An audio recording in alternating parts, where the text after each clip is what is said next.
हरिओम. सुरेखा स्टेजरमध्ये आपलं स्वागत. आता चातुर्मास चालू होतं आहे.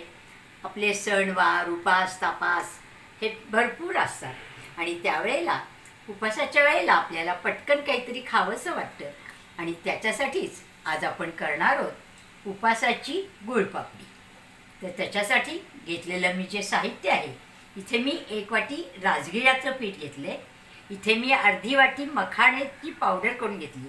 हे असे मखाणे मिळतात, हे असे मी भाजून त्याची पावडर करून घेतलेली आहे. इथे 1 वाटी गूळ घेतलेला आहे. इथे 2 चमचे मी केळाचं पीठ घेतलेलं आहे.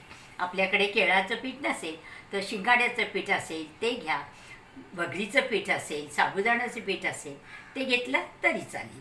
इथे मी 1 वाटी साजूक तूप घेतलेलं आहे. 1 चमचा इथे मी वेलची पावडर, 2 चमचे काजू आणि आपलं बदामाची पावडर घेतली आहे आणि डेकोरेशनसाठी इथे मी सुकं खोबरं किसून घेतलेलं आहे. आता सुरुवातीला आपण हे जे आहे आपलं राजगिऱ्याचं पीठ आपण हे तांबूस रंगावर परतून घेणार आहोत. कढईमध्ये हे आपण तूप टाकून घेऊया. तूप मात्र पातळच करून घ्या. त्याच्यामध्ये हे आपलं राजगिऱ्याचं पीठ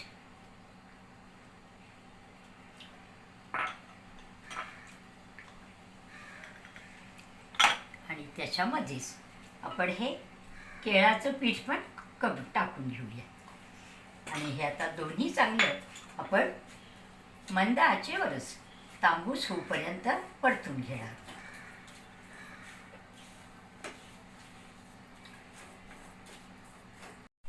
आपलं हे पीठ थोडंसं तांबूस होत आलं की त्यामध्ये आपण आता ही मखाण्याची पण पावडर टाकून घेणार आणि छान परत परतून तांबूस होईपर्यंत परतून घेणार.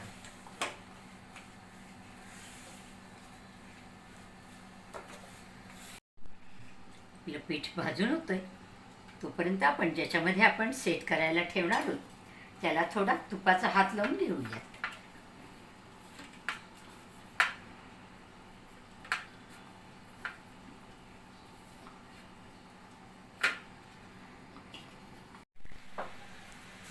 आपलं हे पीठ आता छान तांबूस रंगावर भाजले गेलेलं आहे. आता आपण गॅस बंद करूया आणि आता आपलं हे मिश्रण खाली काढून घेऊया. त्याच्यामध्ये आपण ही वेलची पावडर, काजू बदामची पावडर ती पण मिक्स करून घेऊया.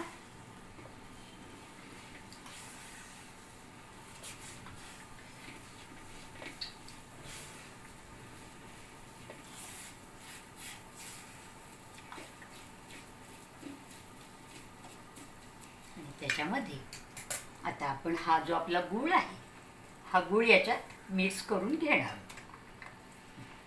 गुळाचं प्रमाण तुम्ही कमी जास्त करू शकता, आपल्याला जसं आवडत असेल आपल्या घरामध्ये त्याप्रमाणे घालून घे.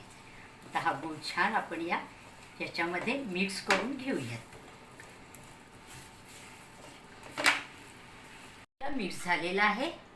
आता हे मिश्रण आपण ट्रेमध्ये काढून घेऊयात आणि आपल्याला पाहिजे असेल तशा जाड पातळ अशा आपण याच्या वड्या करून घेणार.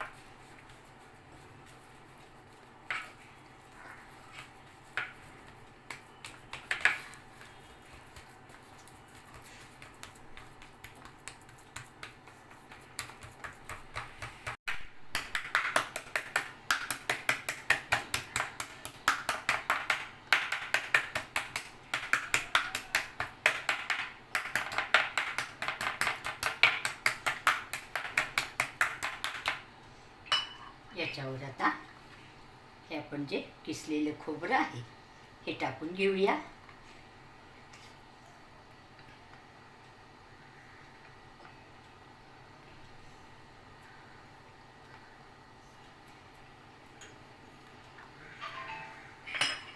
पुन्हा थोडंसं याला आपण दाबून घेऊया.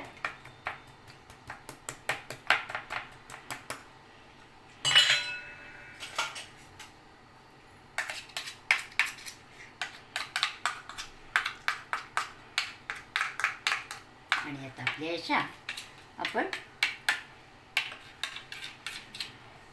वड्या कापून घेऊयात.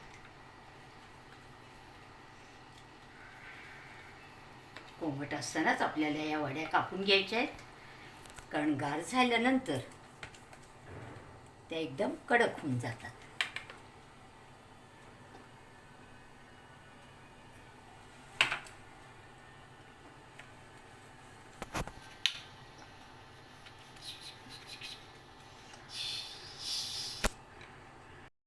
आपल्या या वड्याचं छान सेट झाले. आपण त्याला मार्किंग करून घेतलंच होतं. परत त्याच्यावरनं जरा आपण या वड्यांना सेपरेट करून घेऊया.